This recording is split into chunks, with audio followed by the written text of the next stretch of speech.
Think about it. When you feel fear, the significant thing that it's telling you is you're thinking of something that your inner being isn't thinking of. Because if your inner being agreed with you, you'd be feeling elation.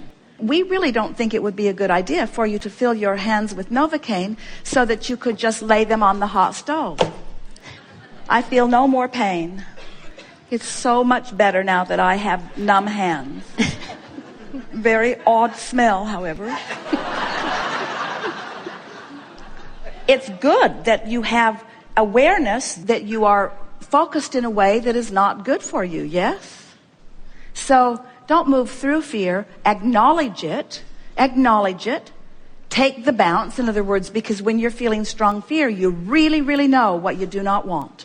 So you're really, really specifically focused upon what you don't want, which means you're launching really specific rockets of desire about what you do want. And your fear is just telling you, hey, you've launched the rockets, you've done the work, you've taken the expansion. The larger part of you is expanded and taking the expansion and loving the expansion. But you right now, because of what you're focused upon, are an uncooperative component, and you're feeling the discord of that, period. Jerry had an experience a long time ago. He was working on a television show, and the wrangler was going to assign him a horse. And so there was a horse that was just really skittish and anxious and strong and moving its head. And the wrangler said, here's your horse. And Jerry said, that's not a good pick for me because I'm delivering lines. I don't think that horse is going to be cooperative. I'd like a kinder, gentler horse. And the wrangler said, you're just afraid of that horse. And Jerry said, no, I'm not really afraid of it. He was very afraid of it. No, I'm not afraid of it. I just don't want that horse. So the wrangler jumped on the horse. The horse reared its head back and knocked out the man's teeth. Because he had moved through his fear. In other words, he had no sensitivity to the relationship with the horse that he just had. He was accustomed to doing things because that's the way he did things. Jerry's sensitivity kept his teeth in his head. So whenever someone says, I want to move through fear, we say, no, you don't. You want to focus on things so that the fear dissipates. You want to bring yourself in alignment with the well-being that is natural. But we don't want you to regard your negative emotions as something unwanted. We want you to regard them as guidance that assists you in releasing the thoughts that aren't helpful and discovering the thoughts that are. You mean that kind of well-being really does abound? You mean that I am that blessed and that worthy, and I have a guidance within me that is strong enough that will show me? Practice it. Find somebody who's really given you a hard time and focus upon the injustice that they've offered and feel how awful it feels. Bring yourself to a place of really not liking someone. Really resent them and really beat the drum of it and feel how you feel. And recognize that all you're doing is choosing a stance that the source within you, that your inner being, that the larger part of you will not choose no matter what. Because no matter how much reality you're facing, your inner being will not leave the vortex and commiserate with you. And that's why you have negative emotion. And the stronger the negative emotion, that's the indication the more that there's something on the flip side of it that you really, really want, you see. And as we said earlier, you can't necessarily really know what you don't want and then instantaneously really know what you do want, but you can distract yourself.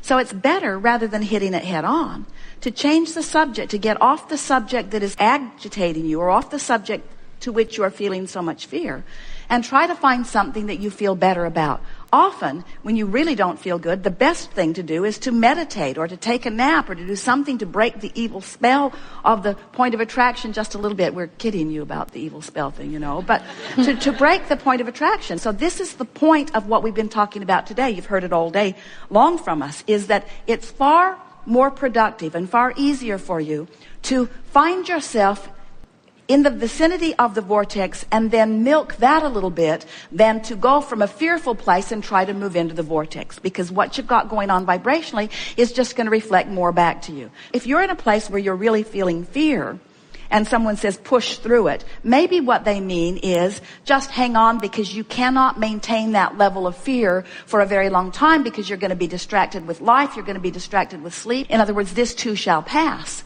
And if you're aware that it will pass and you're looking for opportunities for it to pass and you're finding other moments that feel better, we promise you, when you find yourself in the vicinity or in the vortex, that's when you want to do the work.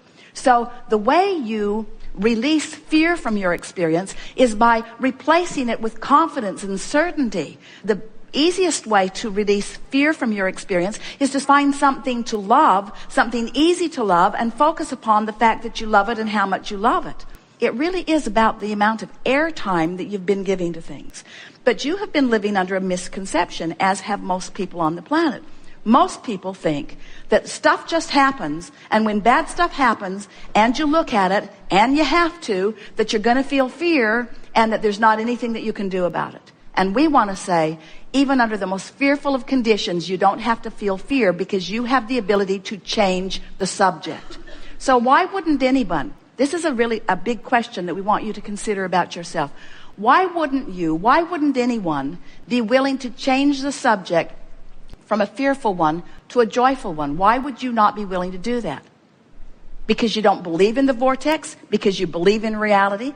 In other words, the only reason that anyone would not be willing to do that is because they really don't get the vortex, they really don't get attraction, they really don't get vibration, they really don't yet understand that manifestations will follow your point of attraction, and your point of attraction is evidenced to you by the way you feel, and you can choose to feel good no matter what, once you understand this, you see. So when you say, how can I push through fear? We say, we wouldn't. We just try to find little pieces of something that feel entirely different than fear, and we would practice them until they're so active in our vibration that even scary things don't scare you. It's so interesting. You can reach the place where someone will say something to you that has the potential of frightening you, and you don't feel fear because your understanding of well-being is so in place within you that you know how illogical that fear is. We're eager to talk with you about anything that is important to you. There is nothing off limits. We want you to know that whether you are called forward to the hot seat where we will dialogue with you personally, or whether you are sitting out there just having your vibrational moment, that you will hear, to the degree that you are in relationship to your vortex, everything that we know about that. This gathering has assembled before you dragged your physical bodies here, or before you logged in online. In other words, there are thousands of us participating here in physical form, and we cannot even begin to give you the number of non-physical energy that is participating with you here. We want you to know that this cooperative experience of co-creation at its best will reveal to you a number of things. First, it's going to show you firsthand your relationship with the vortex. You're going to have an experience sitting wherever you're sitting on the planet where something that is important to you is going to be discussed in a way and in a fullness that you will understand it completely. And you got to know it's your manifestation. In other words, what's happening here in this gathering is your manifestation. It's not being orchestrated because we know stuff, we do, that we think you would like to know, we do. It's that you are summoning, and to the degree that you are in relationship with your vortex, you're going to receive clarity, full understanding of all kinds of wonderful things. Barbara and Esther flew back from Stanford, Connecticut, and their flight was late leaving, and so they missed their connection. And Esther said, well, in the spirit of everything is always working out for us, this one's hard to figure out, because I would have thought if things were really working out for us, we would have made that connection. And then she thought, well, I'm still going to hold to the idea that things are always working out for us. And then they began playing with everyone in the airport who would play with them. The red coat is telling them you're on time out because they were having such a good time.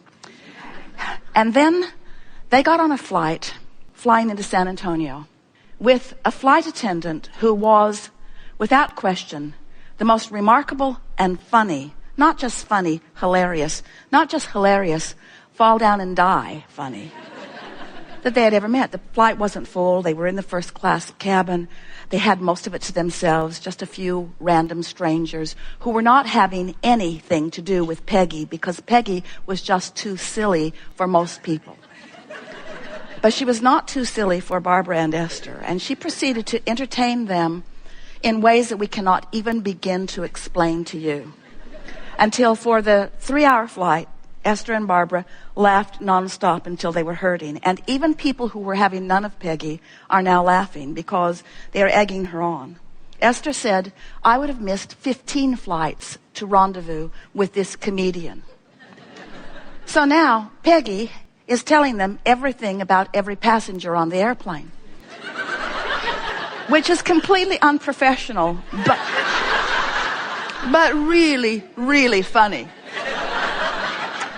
And there's a man back there who really needs to have an air marshal come and take him off the plane.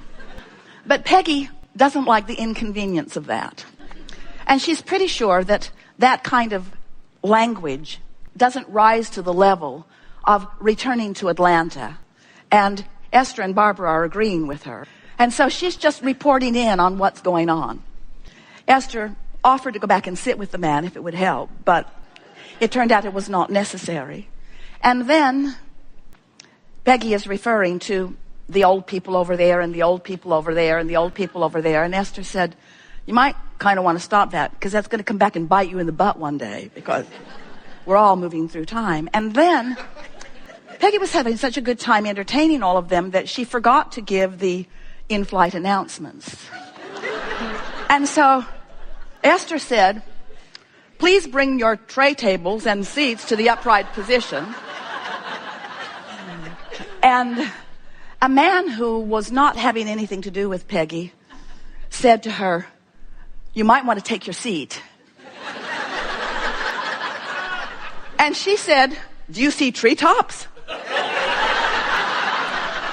And he said, yes, I do.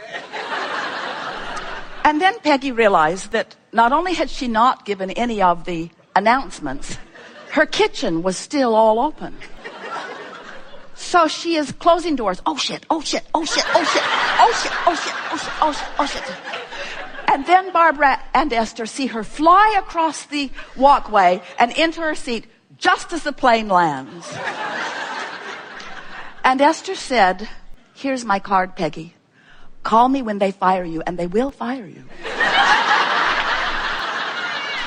Because there was an airline captain sitting on the front row, pretending to be asleep, but taking all of it in. And Barbara and Esther felt utterly responsible because they had evoked every bit of every bit of every bit of every bit. Peggy said, they keep drug testing me. I don't know why.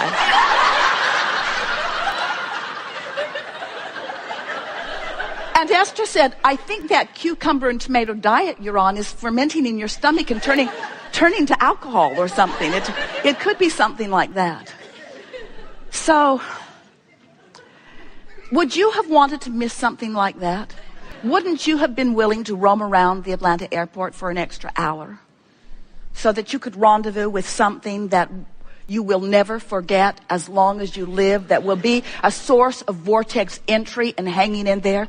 Esther has entertained herself with that hours on end, not wanting to forget one precious morsel of information that Peggy delivered to them in her innocence, in her certifiable innocence, in her willingness to play with passengers in an environment where you usually don't get that much fun from flight attendants.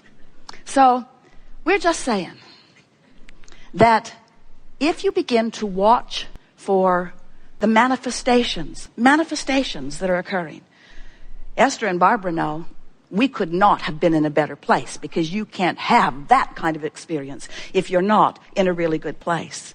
And there are many who would say, but Abraham, I thought we were creating empires. I thought we were creating movements. I thought we were creating big things. I thought we were creating more important things. And we say, nothing is more important than the manifested reflection of the genius and the power and the clarity and the love of who you are. In other words, manifestation right now, right now, right now, right now, right now. Reflecting back what? Reflecting back your relationship with who you really are and nothing more. So when you get it, that you have control over your relationship with the vortex, then you get it that you have control over everything. The cells of your body, your economic relationship with the economy, your relationship with everyone, your relationship with everyone and everything, every manifestation, large or small. And we want to say there aren't large or small ones. There's just now giving you feedback, now giving you feedback, now giving you feedback.